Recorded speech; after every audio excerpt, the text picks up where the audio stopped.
Pasal 32 sampai 37. Kata-kata Elihu. Elihu merasa juga berhak untuk mengemukakan pendapat. Ayub 32 ayat 1 sampai 22. Maka ketiga orang itu menghentikan sanggahan mereka terhadap Ayub karena ia menganggap dirinya benar. Lalu marahlah Elihu bin Barakhel, orang Bus dari kaum Ram. Ia marah terhadap Ayub karena ia menganggap dirinya lebih benar daripada Allah. Dan ia juga marah terhadap ketiga orang sahabat itu karena mereka mempersalahkan Ayub meskipun tidak dapat memberikan sanggahan. Elihu menangguhkan bicaranya dengan Ayub karena mereka lebih tua daripada dia. Tetapi setelah dilihatnya bahwa mulut ketiga orang itu tidak lagi memberi sanggahan, maka marahlah ia. Lalu berbicaralah Elihu bin Barakhel, orang Bus itu. Aku masih muda dan kamu sudah berumur tinggi. Oleh sebab itu aku malu dan takut mengemukakan pendapatku kepadamu. Pikirku, biarlah yang sudah lanjut usianya berbicara, dan yang sudah banyak jumlah tahunnya memaparkan hikmat. Tetapi roh yang di dalam manusia dan nafas yang maha kuasa, itulah yang memberi kepadanya pengertian. Bukan orang yang lanjut umurnya yang mempunyai hikmat, bukan orang yang sudah tua yang mengerti keadilan. Oleh sebab itu, aku berkata, dengarkanlah aku pun akan mengemukakan pendapatku. Ketahuilah, aku telah menantikan kata-katamu, aku telah memperhatikan pemikiranmu, hingga kamu menemukan kata-kata yang tepat. Kepadamulah kupusatkan perhatianku, tetapi sesungguhnya tiada seorang pun yang mengecam Ayub. Tiada seorang pun di antara kamu menyanggah perkataannya. Jangan berkata sekarang, kami sudah mendapatkan hikmat. Hanya Allah yang dapat mengalahkan dia, bukan manusia. Perkataannya tidak tertuju kepadaku, dan aku tidak akan menjawabnya dengan perkataanmu. Mereka bingung, mereka tidak dapat memberi sanggahan lagi. Mereka tidak dapat berbicara lagi. Haruskah aku menunggu, karena mereka putus bicara, karena mereka berdiri di sana dan tidak memberi sanggahan lagi? Aku pun hendak memberi sanggahan pada giliranku. Aku pun akan mengemukakan pendapatku. Karena aku tumpat dengan kata-kata, semangat yang ada dalam diriku mendesak aku. Sesungguhnya batinku seperti anggur yang tidak mendapat jalan hawa, seperti kirbat baru yang akan meletup.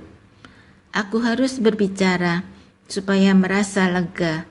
Aku harus membuka mulutku dan memberi sanggahan.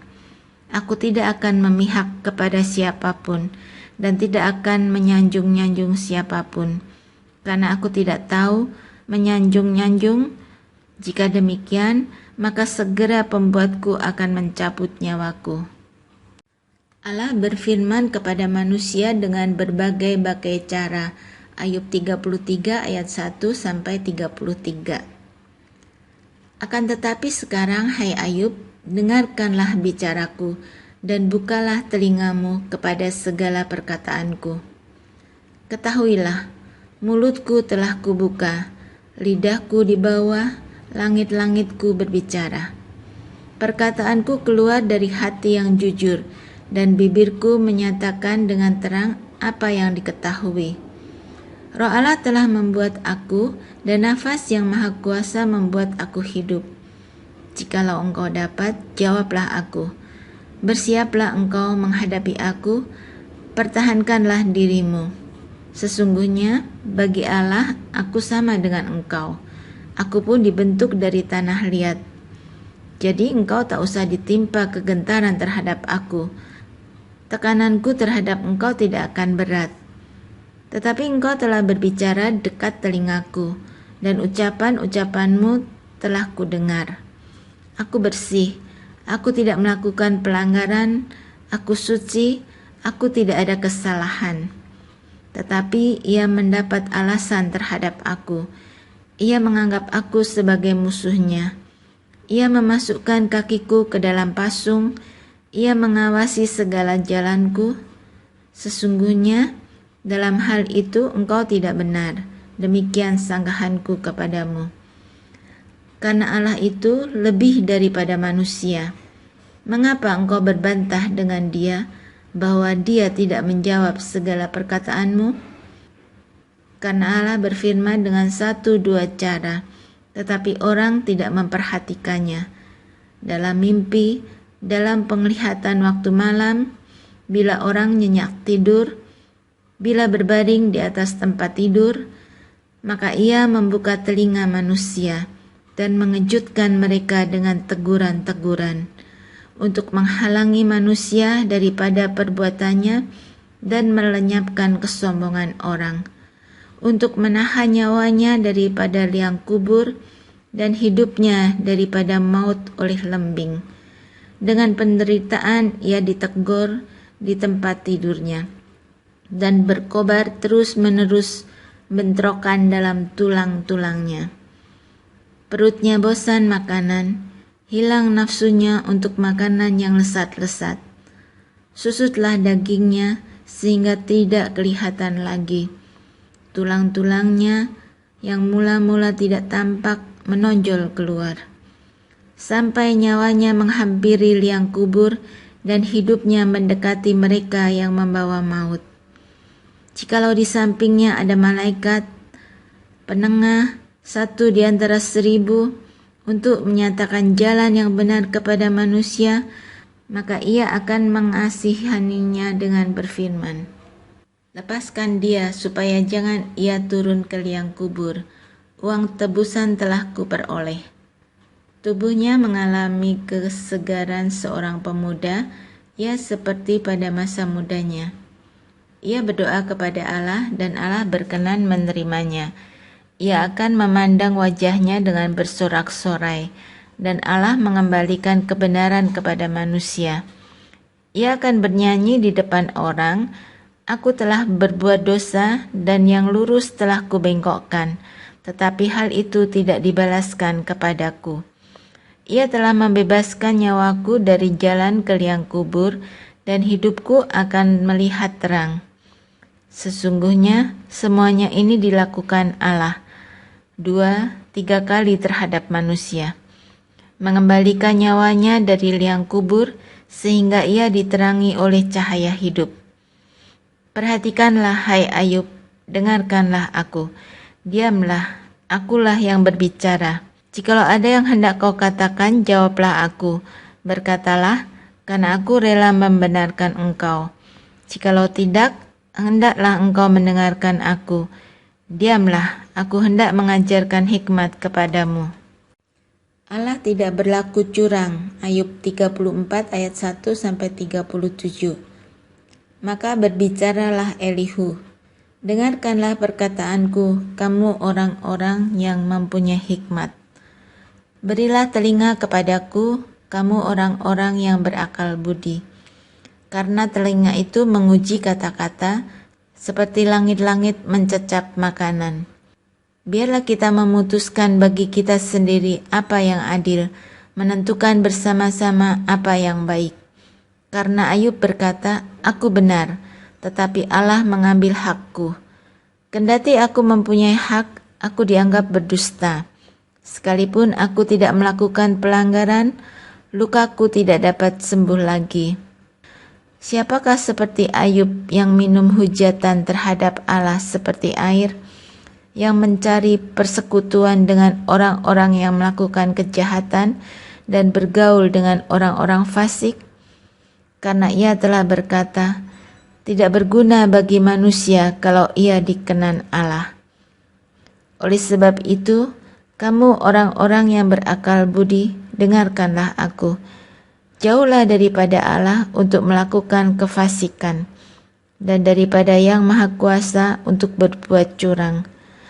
Malah ia mengganjar manusia sesuai perbuatannya, dan membuat setiap orang mengalami sesuai kelakuannya. Sungguh, Allah tidak berlaku curang. Yang Maha Kuasa tidak membengkokkan keadilan. Siapa mempercayakan bumi kepadanya? Siapa membebankan alam semesta kepadanya? Jikalau ia menarik kembali rohnya dan mengembalikan nafasnya padanya, maka binasalah bersama-sama segala yang hidup dan kembalilah manusia kepada debu. Jikalau engkau berakal budi, dengarkanlah ini. Pasanglah telinga kepada apa yang kuucapkan. Dapatkah pembenci keadilan memegang kekuasaan? Dan apakah engkau mau mempersalahkan Dia yang adil dan perkasa? Dia yang berfirman kepada raja, "Hai orang dursila," kepada para bangsawan, "Hai orang fasik." Dia yang tidak memihak kepada para pembesar dan tidak mengutamakan orang yang terkemuka daripada orang kecil, karena mereka sekalian adalah buatan tangannya. Dalam sekejap mata mereka mati, ya, pada tengah malam orang dikejutkan dan binasa. Mereka yang perkasa dilenyapkan bukan oleh tangan orang, karena matanya mengawasi jalan manusia dan ia melihat segala langkahnya. Tidak ada kegelapan ataupun kelam kabut, di mana orang-orang yang melakukan kejahatan dapat bersembunyi. Karena bagi manusia, ia tidak menentukan waktu untuk datang menghadap Allah supaya diadili. Orang-orang yang perkasa diremukkannya dengan tidak diperiksa, dan orang-orang lain diangkatnya ganti mereka. Jadi, ia mengetahui perbuatan mereka dan menggulingkan mereka di waktu malam, sehingga mereka hancur lebur. Mereka ditamparnya karena kefasikan mereka dengan dilihat orang banyak. Karena mereka meninggalkannya dan tidak mengindahkan satu pun daripada jalannya, sehingga mereka menyebabkan jeritan orang miskin naik ke hadapannya, dan ia mendengar jeritan orang sengsara. Kalau dia berdiam diri, siapa akan menjatuhkan hukuman? Kalau dia menyembunyikan wajahnya, siapa akan melihat dia? Baik itu sesuatu bangsa atau orang seorang, supaya jangan menjadi raja orang fasik yang adalah jerat bagi orang banyak. Tetapi kalau seseorang berkata kepada Allah, "Aku telah menyombongkan diri, tetapi aku tidak akan lagi berbuat jahat. Apa yang tidak ku mengerti, ajarkanlah kepadaku. Jikalau aku telah berbuat curang, maka aku tidak akan berbuat lagi." Menurut hematmu, apakah Allah harus melakukan pembalasan karena engkau yang menolak? Jadi, engkau jugalah yang harus memutuskan, bukan aku. Katakanlah apa yang engkau tahu. Maka orang-orang yang berakal budi dan orang yang mempunyai hikmat yang mendengarkan, aku akan berkata kepadamu. Ayub berbicara tanpa pengetahuan dan perkataannya tidak mengandung pengertian.